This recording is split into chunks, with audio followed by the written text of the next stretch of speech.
Coal levy scam में उनका role होने की वजह से उनको आज कोल लेवी स्कैम के जो इन्वेस्टिगेशन चल रहा है उसके संदर्भ में हमने उनको अरेस्ट किया है पूछताछ करने हेतु, और बहुत सारे डेटा जो हमारे पास ऑलरेडी अवेलेबल है उसे कन्फ्रंट कराने के लिए अरेस्ट किया है। और हमको आज 3 दिन की रिमांड ग्रांट हुई है।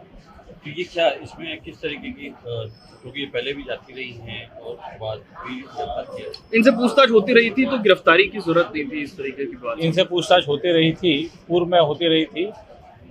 पूछताछ के दौरान इन्होंने हमेशा इवेजिव आंसर दिए, जिसको कहते हैं डॉजिंग आंसर। हम आपसे सवाल पूछ रहे हैं, आप दिन भर आके हमारे ऑफिस में बैठ जाइए, हमसे सवाल पूछते रहे, आप उसका आंसर मुझे नहीं मालूम, ये मैं नहीं जानती, मुझे नहीं पता है, डॉजिंग आंसर्स देंगे। और साथ ही साथ जब डॉक्यूमेंट से कन्फ्रंटेशन कराना होगा हमको, या कुछ विटनेस से कन्फ्रंटेशन कराना होगा, उसमें आप भाग नहीं लेंगे। ऐसी परिस्थिति में हमने को उनकी जो है अरेस्ट की जो है ज़रूरत पड़ी, इसलिए हमने उसको अरेस्ट किया हुआ है। ये उनकी जो प्रॉपर्टी है वो भी बताया जा रहा है कि पहले की प्रॉपर्टी है जिसे सीज करने की बात। जो प्रॉपर्टी है उनकी, उसको हमने 3 भाग में बांटा, ए, बी और सी। ए भाग की वो प्रॉपर्टी है जो इन्होंने पैसा या डर्टी मनी जो था प्रोसीड्स ऑफ क्राइम, उससे इन्होंने अपने रिश्तेदारों के लिए प्रॉपर्टी परचेज कर दी। पैसा इन्हीं का था, या जो जनरेटेड पैसा था क्राइम करके उससे था।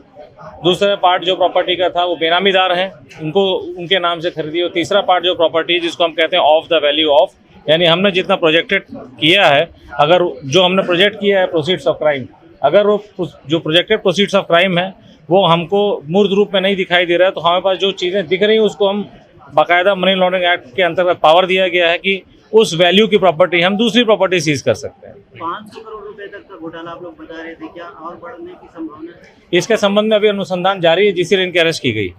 ठीक।